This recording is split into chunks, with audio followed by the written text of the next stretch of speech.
Hi guys, welcome back to another video. I hope you've had a nice Christmas. Again, sorry for the long wait. It's quite a sort of a theme now, or a tradition with this channel. Long waits between videos, but yeah. So we hope you've had all good Christmas. Tonight's New Year's Eve, so hope you have a wonderful New Year's. I hope it's better than this year, because this year's been a bit of a write-off or foobar, as this year has been, really. If you don't know what foobar is, look it up. So it's been a bit of one of those years, really. So in this video, I'm going to be looking at what is behind me. Sorry, this is on a holding on a selfie stick thing. My tripod is broken, so I have to do this all on freehand, really. So this is what we're looking at today. It is sort of World War I service dress tunic with equipment, etc. Some little bits here and there which I'll explain, which are need to be replacing that in the future, but as we go on, we'll just go through the basics, really. So let's get on with the video. Okay, now we have the mannequin now beside me instead of behind me. We'll crack on. I managed to get the camera set up somewhat balanced. If it falls over, I'll try and redo what we had done. So, as I said, this is portraying a soldier from the Middlesex Regiment, around sort of 1916, going towards the Somme. There's a lot of bits which I need to change, as I pointed out already, and there's some bits that I'm missing. This is just a basic trailers, like soldier in the trenches to lead up towards July. Not going over the top, because they're definitely not fully equipped for that in this portrayal anyway, so we'll just go with the basics. Starting at the top, we have the Mark I steel helmet, sometimes known as the Brodie. The Brodie is actually the liner system, it was designed by Mr. Brodie. The steel helmet itself is not a Brodie, it's just the liner system. That's where people sometimes say, oh, it's the Brodie helmet, etc. It's not. The Brodie is the liner system. I'll just show you the inside. So the inside, as you can see, oilcloth. I believe it's oilcloth in the inside. Then like a cotton or like a padded cotton inner parts of that. All the drawstring and like this like netting style type. And then inside there's a pad with like a cloth pad with a rubber ring under it, which is the sort of next type that was brought in for later, I believe. The pad itself was normally made of like asbestos. Obviously, this is a reproduction 9 that they aren't now, because asbestos isn't exactly a nice thing to have. But yeah, so that's to recreate that, and it gives it a lot more sort of protection and sort of comfortability, and less from like shock, etc. The US contracted ones are a bit different. Some of them have the same, but the later ones, generally the ones that were introduced very late 1917, early 18, were much different.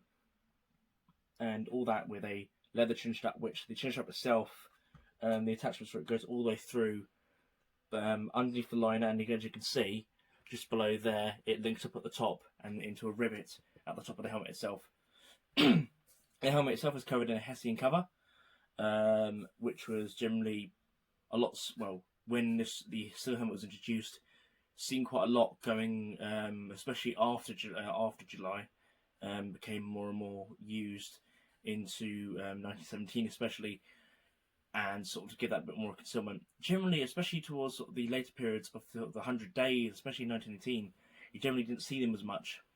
You were in open country, and they were sort of all a lot dispensed of, especially in photos. But they were still seen, but especially sort of 16, 17, they're seen a lot. And on the front is I think it's printed or woven, I'm not entirely sure, onto a bit of Hessian itself, is the Middlesex Regiment cap badge. So to denote the regiment from the helmet itself. Please bear in mind, on the tunic itself, I do have no shoulder titles at the moment on insignia. Running up the Middlesex Regiment on this one is because this is an original a Hessian cover, which went with this original Mark I helmet. So as you can see, the liner is slightly different in this one. It's much more worn, a lot is missing, and the line itself moves. But as you can see, where what I said about the chin strap, but this is original. Still one. I believe the shell of this is actually a Mark One shell made in 1939 itself. But I just put the hessian cover on this because it's this one's actually usable, really. But this is the original one. As you can see, it's a bit bent in some ways, etc. But it's a beautiful piece, all the less.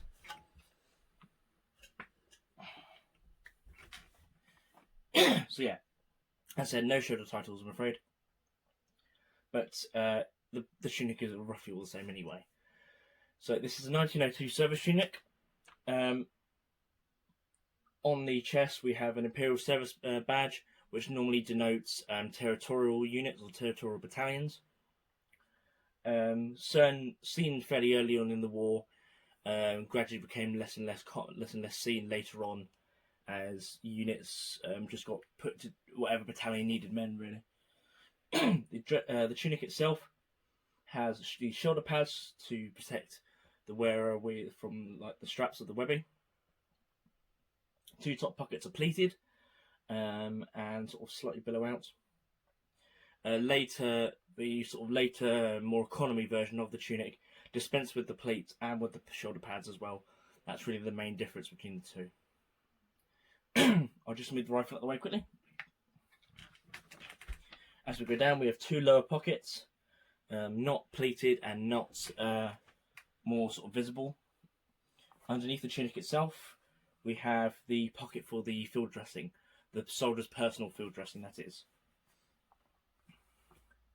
Okay, and as you can see, buttons down the centre and on the smaller ones on the pockets themselves are large brass buttons. And generally at this period in the First World War, it was a soldier's duty to keep their kit clean and keep everything clean. There wasn't so much of this. Let things dull attitude as was implemented during the Second World War. It was much more fixing the King's regulations in the way of keeping the equipment clean. Really, bit difficult to do in some circumstances, especially in the later in some of the months in 1917 in Passchendaele, for example, when liquid mud is literally everywhere. Well, mud was a thing of the whole First World War, really, but especially in 1917 with the heavy rains, and they had basically been given a perfect opportunity with the destruction of the drainage system in Ypres around Passchendaele. So mud was a very, very much a more thing issue, keeping stuff out of the mud and keeping stuff clean in that general sense. So yeah, that's that. Sorry to go apart from the point. The equipment used is the 1908 pattern equipment.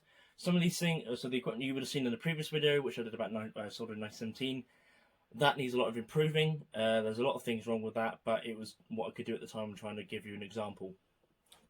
I still haven't had a chance to properly get a new set of 1908 equipment, but this is a good enough standard for the time being. The equipment is an obvious thing from the start. I can't remember. I think it's So this side pouch should normally be the sort of very quick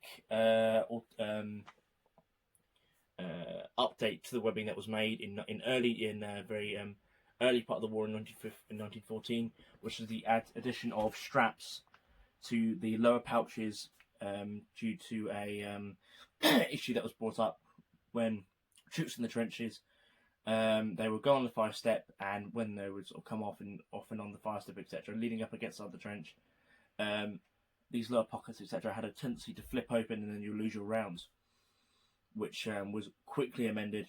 So basically, 1915 onwards, you would rarely see this side like this going forward.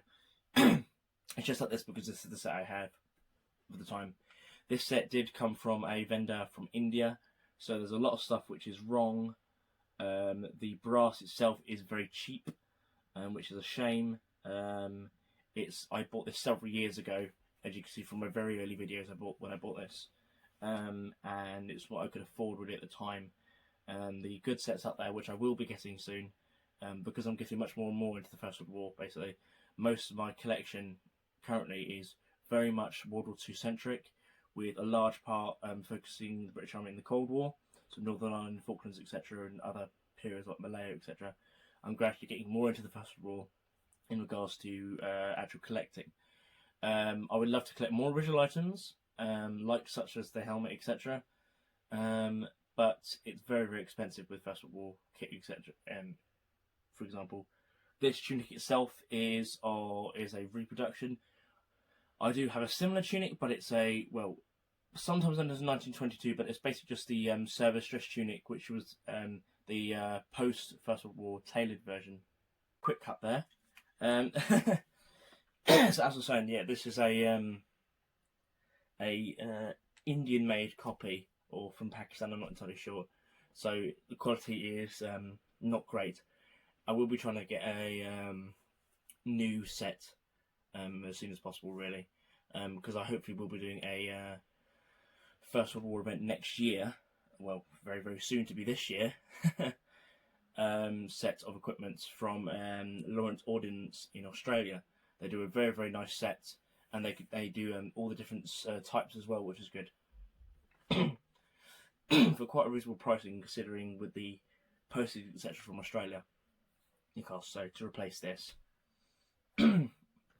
So I'll just turn it around to the side, as you can see here. So here's the 5 pouches of the this side of this cartridge carrier. And as I said, these are known as cartridge carriers. There are cartridge carriers part of the 37 pattern equipment, but they are used by like drivers, etc., machine gunners. And in the 37, you'll have the large ammo pouches or utility or basic pouches, I should say, which carry Bren mags, extra bandoliers, grenades, etc. During this period, you have cartridge carriers, because the main weapon of the infantry was the rifle.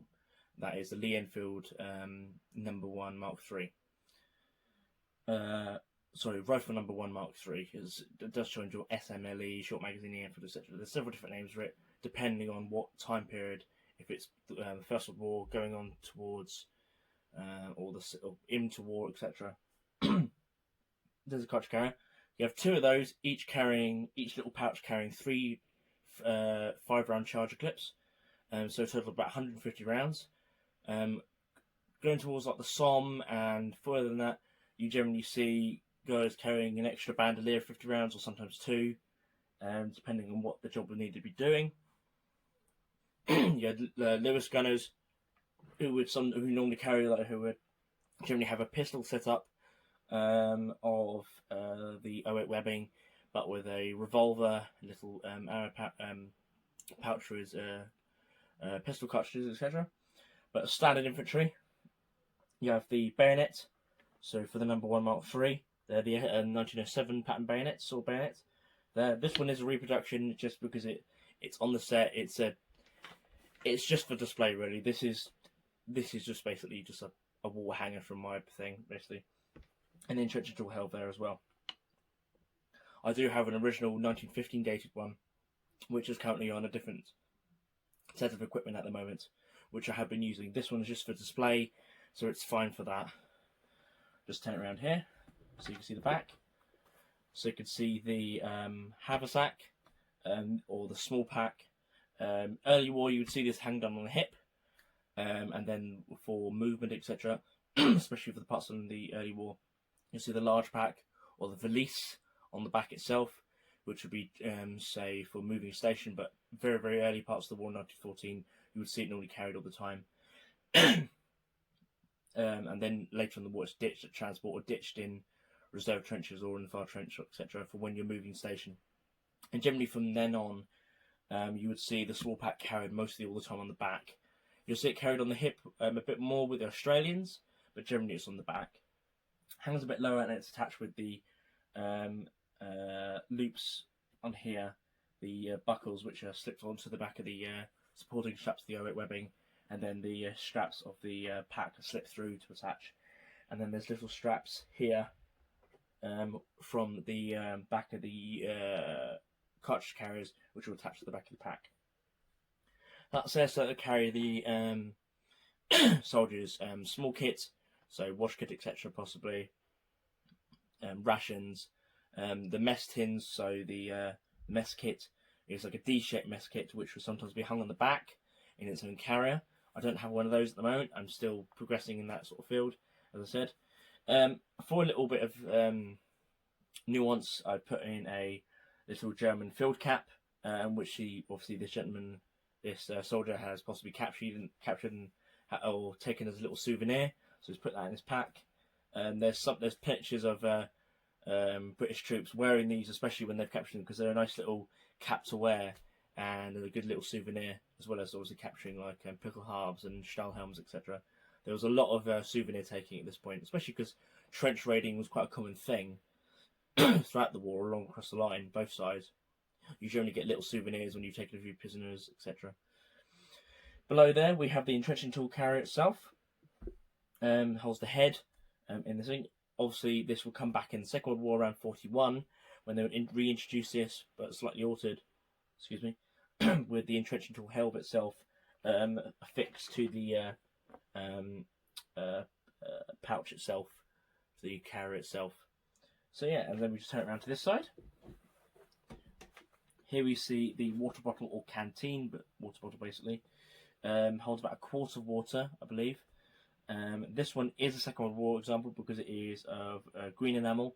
You generally see the green enamel coming in around about just after Dunkirk, I believe. I think they were still using blue enamel up until then. But yeah, blue enamel is the standard for the First World War.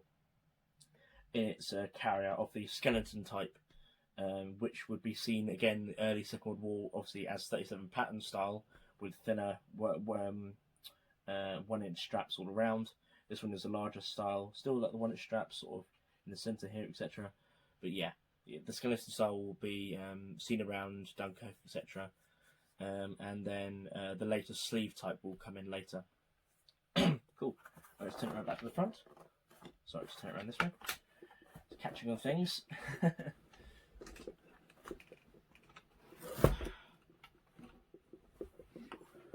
Sorry, it's a bit rushed today. There we go. Okay, so that roughly rounds about up for the mannequin itself. As I said, the rifle used was the number 1 Mark III. You've seen this many times in my videos. A whole video dedicated to itself. I might do a re-thing of that video itself in the future, with sort of the better camera I have here, and go over a bit more detail, exactly the working action, how to load it, etc. Things like that.